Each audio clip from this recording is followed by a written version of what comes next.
And we can see David Kim continue to pressure into Matthew Cooper's base. We can see them flying overhead. He is going to use this air advantage to the best of his ability. We can see them coming over here headed straight for the infestation pit. Yeah, he's moving right towards doing the damage he can. You can see there's one Hydra's can play. That's not a lot of forces.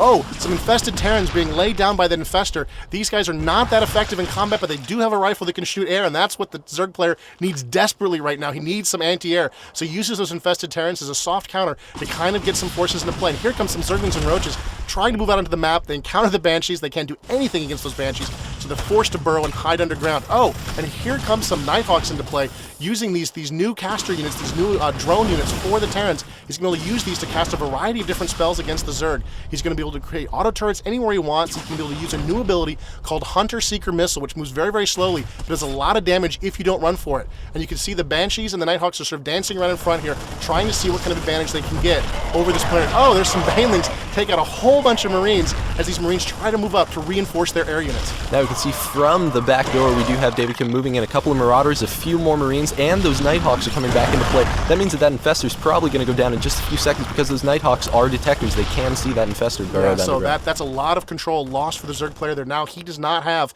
control of the front of the Terran base, and the Terrans are pushing out on the map, sort of doing what they want to do. They're backing up a little bit here, gathering their forces, but the Zerg player has lost a little bit of his board control. He was in absolute dominant control up until now, and it looks like the Terran player is making a little bit of a comeback here with his Nighthawks, his Marauders, and his Marines pushing onto the board, trying to see what kind of damage he can do against this persistent Zerg player. Now David Kim is moving into the long haul. We can see him building 4 more barracks, bringing them out onto the battlefield. We do see that Matthew Cooper is bringing in these Hydralisks, taking down a few of those Banshees. These Hydralisks are very strong against air units because they do deal 6 bonus damage per spine.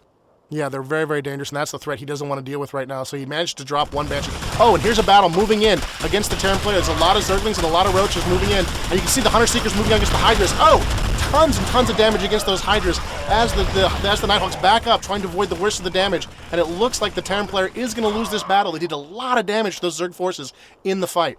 So Matt Cooper's moving back up towards the front of the base. He does not want to lose that contain that he had on David Kim. It's very, very important to keep David Kim as contained as possible in his base because Matt Cooper, as we can see, has been falling behind on unit count. Yeah, he doesn't have a lot of units right now, and he's even a little bit behind on the resourcing as well. A little bit of an aggressive move by the Zerg player. Yeah, that was not a good move, and he sees it right away and decides to back away. Those Hydras are upgraded. They're moving more faster than they would ordinarily. That gives him an advantage. You can see there's one SCV scouting around the map. He managed to take it down, and here comes the last Banshee taken out by the Zerg as it looks like another battle is about to begin here in the middle of the board. Now we have a few more Marines and those Nighthawks coming into play. We're going to see some more Hunter Seeker missiles because they are so effective. Here comes one across the map. Oh, was not good news for that Roach. Yeah, it took a lot of damage on those Roaches, but still, the Roaches generate so quickly. I'm not sure he got a lot of gains. Here comes another one moving in, and you can see the Roaches don't like it. They're trying to get away. He's not sure if this will block it or not. He burrows and tries to block it. Doesn't work. He takes the hit from the missile, and it looks like the Zergers are dancing around in front of the base here, trying to do what damage they can. And the Hydras, of course, would love to get a shot off at those Nighthawks and take them down. And the Marines, a little too aggressive here, are going to encounter a lot of Roaches, and they're going to encounter a lot of Zerglings. Ooh, but David Kim is prepared with some backup. He's moving in now 5 Nighthawks into play. We can't see Matt Cooper trying to focus down those Nighthawks. We see a couple more Hunter Seeker missiles. They're able to take down 1 unit each, and they do some splash damage, so it makes the rest of the units much easier for those Marauders and Marines to take out. What a great use of the Hunter Seeker missile. This is a new ability that just went in a couple of weeks ago. Neither player is quite sure how to deal with it yet. You can see the Terran player is using it very, very effectively, just tearing up this Zerg force again and again and again with these Hunter Seekers. The Zerg player, of course, needs to sort of press the attack. He's trying, but he needs to be able to successfully press the attack so the energy on those Nighthawks doesn't regenerate. The Terran player is getting a lot of bonuses right now because he gives a lot of time to regenerate the energy on those Nighthawks, so he's getting off a lot more Hunter Seekers than ordinarily he could be expected to get. Now the Terran player, using all of that space that Matthew Cooper is giving him, now has a second expansion in addition to having almost double the amount of workers that Matthew Cooper has. You see the Overlord tried to spread creep there in time to prevent the expansion, but he missed it by a little bit, and the command center does go down. It looks like the Terrans are now on the push, moving up towards the Zerg base here, and here come the Zerg with a lot of Hydralisks and a lot of Roaches trying to tear these guys down. He can put down an auto turret, try to do some additional damage here to those Zerg forces, and the Zerg are backing up a little bit, wait for the Banelings to come in. Here come the Banelings in, moving against those Marines that can do just terrible damage to them, and you can see he's using Micro very effectively, feeding 1 Marine in at a time, slowing them down with auto turrets, really, really trying to stop the worst of the damage of those Marauders. He does a lot of damage to those Banelings. Takes damage in return, but still great use of micro by the Terran player. He really reduced the amount of damage he could have taken from those banelings by very carefully moving his forces and using auto turrets to try to slow those banelings down. As all the ground forces fall, we can see that the Nighthawks are moving up into the Zerg base, trying to pressure as much as they can, or possibly just salvage the rest of his units to try and make them last as long as possible, and that Queen is able to take out that Nighthawk. Yeah, what a great move by the Zerg. And the Zerg looks like, again, they're in command of the situation. Moving up into the base, those bunkers look like those bunkers are empty, and there's really nothing the Terrans can do at this point to defend this base. They're going to have to bring some additional reinforcements. He's using his SCVs to try to defend himself against all of those Zergs. And oh, here come the Terran reinforcements. More Nighthawks, more Marines, and more Marauders to try to defend this expansion and protect it from the Zerg.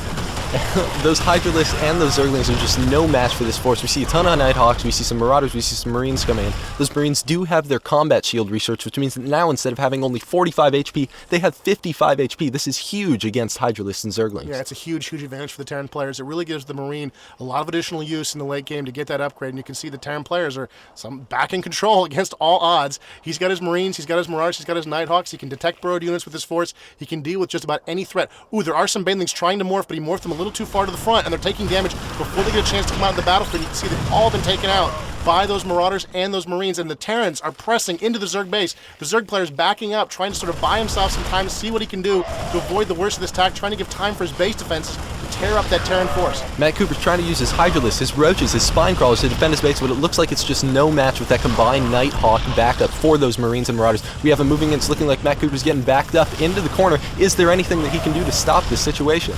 It looks really bad for the Zerg player. He's backing up. He's trying to buy himself time. You can see the Marauders and Marines are just tearing his force, but here come the drones trying to move it, and there's the GG from Matt Cooper. Good game, he says to David Kim, as the Zerg makes his final stand here at his expansion. We saw a great game between these two players, saw a ton of Hunter-Seeker missiles. That's a huge congratulations for David Kim. He just made excellent use of that tech that he now has available. Yeah, and a lot of micro from both players. What a great game of StarCraft 2. Thanks for watching the StarCraft 2 Battle Report.